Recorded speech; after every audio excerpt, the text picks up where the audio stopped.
Wishing you a sweet new year with a brand new Rosh Hashanah card coming up next on Catherine Paper Art.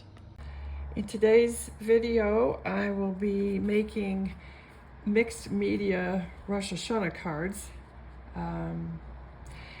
The process could be used for any card, doesn't have to be for Rosh Hashanah.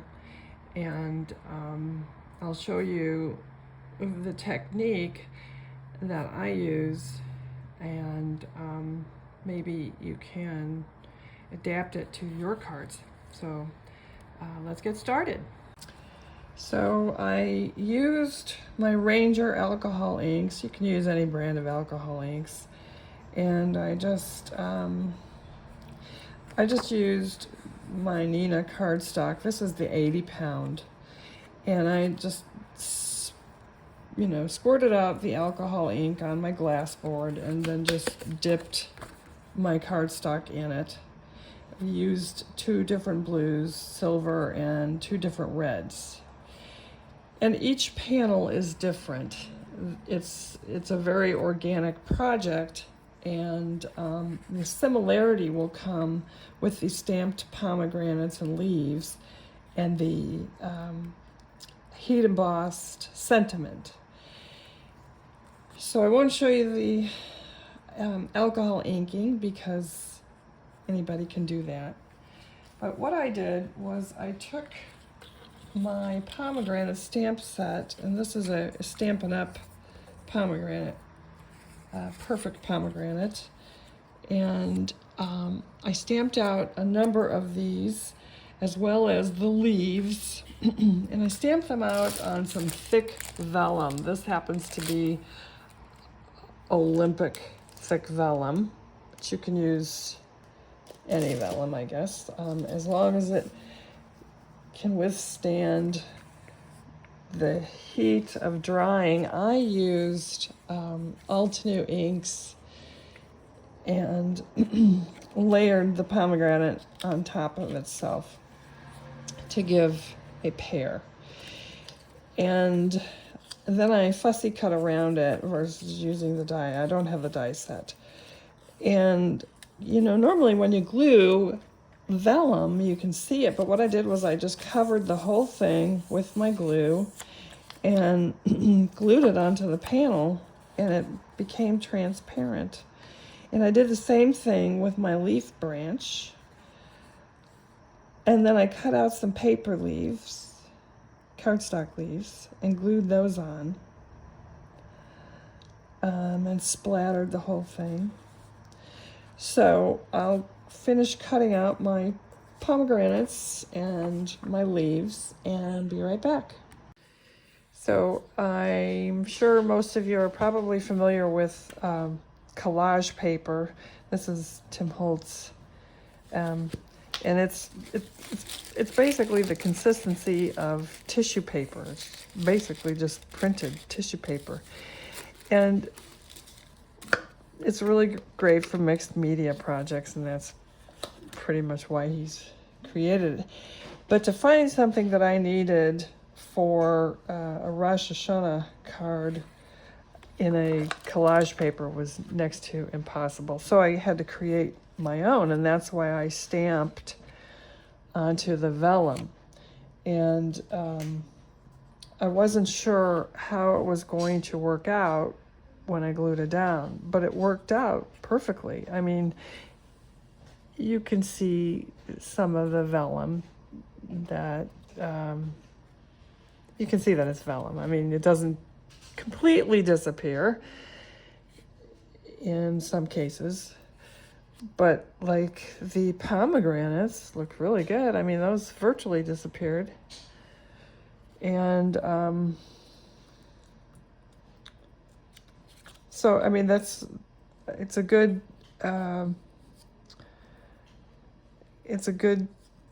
way of compromising. When you can't find what you want in a collage paper, you can kind of create your own. And that was just stamping with regular inks onto vellum and then drying it and cutting it out. So I just wanted to point that out. Now, I should say too that I did experiment with printing on tissue paper to make my own collage paper, but I found that it didn't really disappear like the vellum did. So instead of using the tissue, I opted to go with the vellum because it was much more transparent. And this is just a sample piece that I didn't really give a lot of, didn't really give a lot of concern to because it was just an experimental piece. But the tissue just didn't disappear like the vellum did. So I just wanted to point that out. So what I like to do is just cover the whole back with glue and spread it out real thin with a little sponge applicator here. A makeup applicator would work perfect. I don't have that. But and then just apply it down.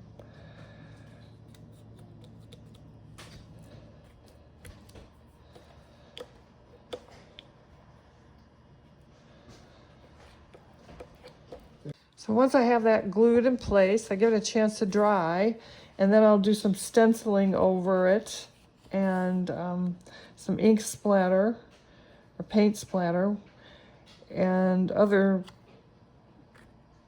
techniques that I'll do. A little bit of glitter, a little bit of this, a little bit of that. And then the last thing, once I've gotten all my treatments, I'll say, once I've done everything to it that I want to do, then I will lastly mount my sentiment and then mount it onto a background panel and then finally mount it onto a card and consider it done. So I wanted to add a shofar symbol to my cards, and I only have this one stamp, which includes a pomegranate and the English spelling of Shana Tova. And I couldn't find any other shofar stamp except for a tiny one inside of a book or something. So I decided that I would just use what I have and cut the Shana Tova out. And I'm stamping it onto tissue paper to make it collage format. And it's an easy way to make your own collage paper.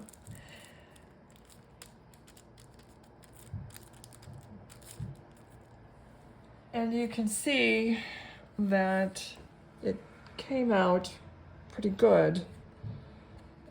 It still shows a seam, but I'll be putting my sentiment over that so it won't read too much. Plus I'll add my top layer of glitter.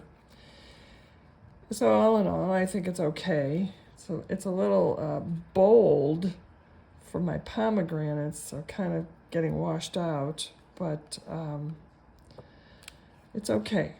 It's mixed media, so that's what you get.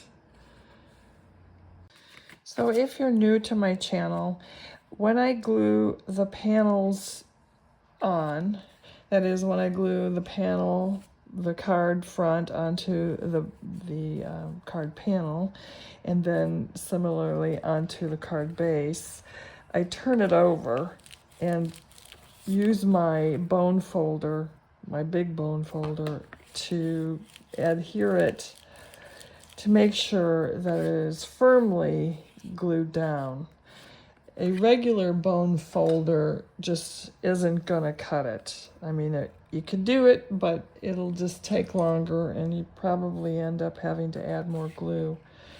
I like this, and this is one of the only products I would probably ever endorse. One of the few products I would ever endorse. And this is by bonefolder.com. It's kind of pricey, but it's well worth it. It's just a nice tool to have. Well, that's the finished set of cards. 12 cards.